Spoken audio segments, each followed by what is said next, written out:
Olá pessoal, tudo bem? Chegamos na lição 10 que vai falar sobre o cálculo de área de figuras planas. Sempre que a gente pensar ali então em área, a área é aquela ideia de superfície, é o espaço que vai ocupar.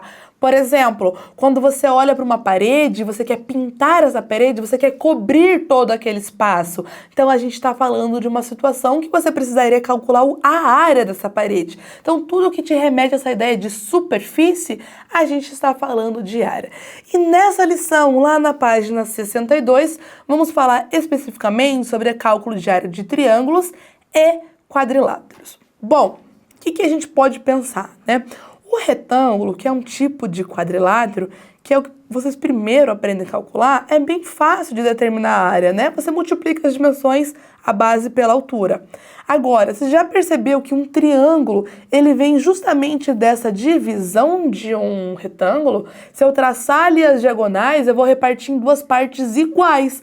Por isso que eu teria a mesma área, se eu tivesse a mesma base e altura, só que agora divididos por 2. Então é importante ali se você consegue identificar da onde vêm as fórmulas ou o que elas representam, tá? Então o triângulo de mesma base, mesma altura que um retângulo vai ter exatamente a metade da sua área. Por isso que a gente divide ali por 2, ok? Além disso, outros quadriláteros, né? Paralelogramo, ele é, vamos dizer assim, o chefe dos quadriláteros, né? Porque o retângulo é um paralelogramo, o losango é um paralelogramo, o quadrado é um paralelogramo. Então, se a gente consegue calcular o retângulo como base vezes altura, o paralelogramo também, porque vem dele essa fórmula, né? O que você precisa tomar cuidado é que, como o paralelogramo ele é inclinadinho, a altura não corresponde ao lado dele, né? Porque a altura é aquele segmento que você consegue traçar da ponta até a base, formando um ângulo de 90 graus. Ou outra forma de você enxergar isso é que, por exemplo, eu posso pegar esse triângulo e jogar para cá, ó, ele ia preencher aqui. Então, um paralelogramo cabe dentro de um retângulo também. Então, tem duas formas de você enxergar que a área é a mesma.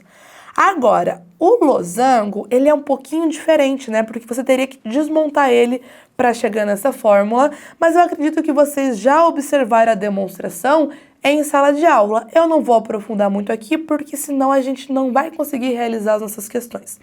O quadrado é um retângulo, então eu posso calcular como base vezes altura, mas eles têm tanto a base como a altura igual ao lado, a gente costuma utilizar essa fórmula aqui também. E o trapézio, ele é um pouquinho diferente, né? A fórmula que ele tem ali, ele tem algumas formas de você obter, mas você também pode pensar ali como se fossem triângulos e você calcula e chega nessa fórmula simplificada. Aqui, agora, a gente vai olhar para algumas questões e ver como a gente aplica essas fórmulas em situações problemas. Vamos lá? Que tal começarmos aqui já com a questão 1 na página 63? Olha só o que ele fala aqui. O obelisco do Ibirapuera é um projeto do escultor italiano Galileo Emmenbaldi. Ele tem 72 metros de altura e foi inaugurado em 1955, um ano após a inauguração do Parque Ibirapuera. A base do monumento é quadrangular de lado igual a 9 metros. Deseja-se desenhar uma das faces do obelisco usando um fator de redução 1 para 100. Nesse caso, a área ocupada pelo desenho em centímetros quadrados será de...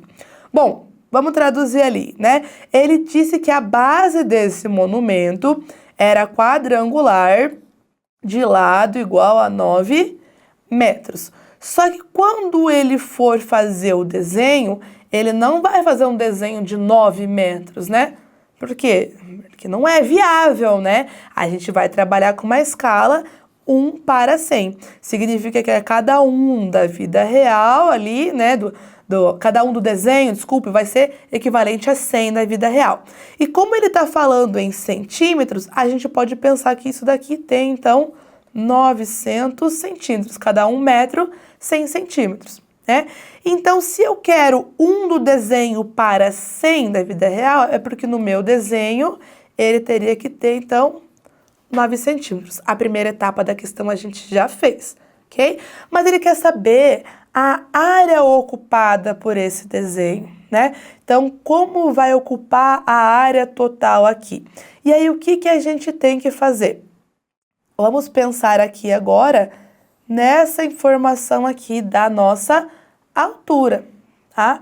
E aí, porque ele quer desenhar uma das faces. Então, se eu já conheço essa medida aqui e aqui eram 72 metros, eu vou usar o mesmo raciocínio.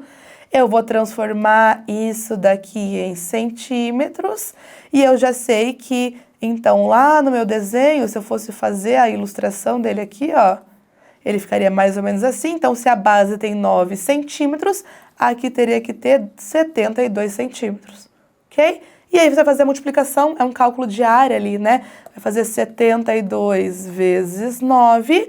Se você tiver ali técnicas de cálculo mental, você poderia fazer 72 vezes 10, que é 720, e tirar 72, já sai direto. Ou faz rapidinho aqui, né? 18,64, só que são centímetros quadrados. Então, cuidado com a interpretação, né? Ele pode ser um pouquinho confuso no que ele está te pedindo, mas no fim ali acaba sendo bem fácil de resolver depois que você entende, né? Depois que você entende o que tem que fazer, os cálculos saem mais tranquilamente, porque é só aplicar a fórmula. Vamos seguir? Vamos para a página seguinte. Vamos realizar agora juntos a questão número 3, página 64. Carlos está planejando fazer mesas diferentes para sua lanchonete e solicitou ao marceneiro que fizesse o tampo no formato de um trapézio, de acordo com as medidas da figura a seguir. Considerando a figura, a área do tampo da mesa que Carlos solicitou ao marceneiro é D. O que a gente vai fazer aqui? Aplicar a fórmula. Como é que eu calculo a área de um trapézio? Eu preciso fazer a soma das bases, multiplicar pela altura e dividir por 2. A altura ele já te indicou aqui, ó. Ele pode indicar dentro também, né? Então, a base maior tem 10 metros, a base menor tem 8 metros, a altura vale 6 e aqui você vai dividir por 2. Várias formas de fazer aqui, você pode simplificar, né? Ó, eu teria 18 vezes 6 dividido por 2, vou simplificar o 18 para ficar mais fácil, ó. E vai ficar 6 vezes o 9, ou 9 vezes o 6, que dá 54 metros quadrados. A alternativa correta, letra D. Identificou a figura, sabe a fórmula, aplica e calcula corretamente. Então, é importante que você saiba todas essas fórmulas, porque você vai utilizar várias vezes. Certo, pessoal? Até o nosso próximo vídeo, então.